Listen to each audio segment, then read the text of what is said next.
Mapagpalang araw po sa lahat ng ating mga SSS members. Welcome po sa aking YouTube channel. So marami pong nagtatanong sa ating comment section, particularly po yung ating mga SSS members. Ano nga ba yung deadline sa pagbabayad ng kanilang contributions?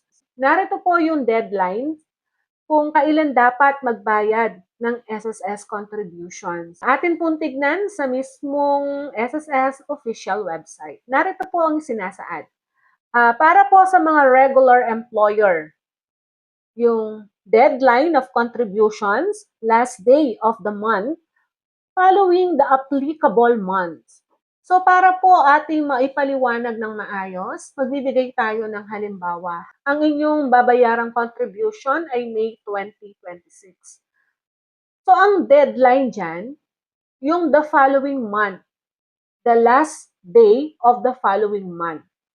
So kapag May 2026 ang babayarang contribution, so kailangan mabayaran na ito ng June 30, 2026. So yan ang deadline.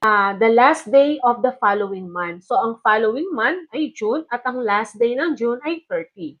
Ngayon, pumunta naman po tayo sa mga household employer, voluntary member, self-employed at non-working spouse. Ang kanilang deadline ng pagbabayad ng contribution, last day of the month, following the applicable month or calendar quarter as the case may be.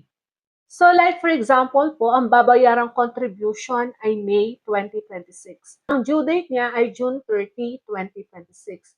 So kung quarterly ang pagbabayad, for example, January, February, March 2026 ang babayaran ninyo by quarter.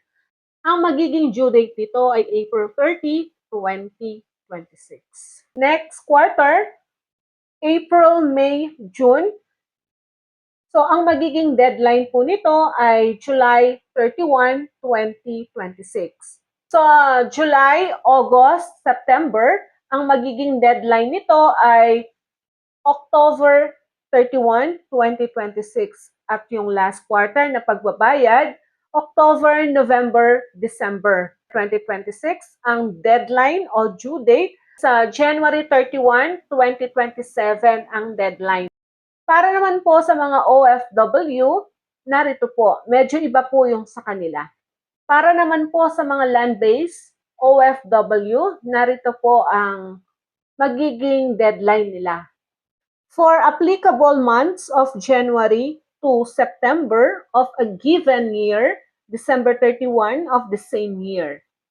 For applicable months of October to December of a given year, January 31 of the succeeding year.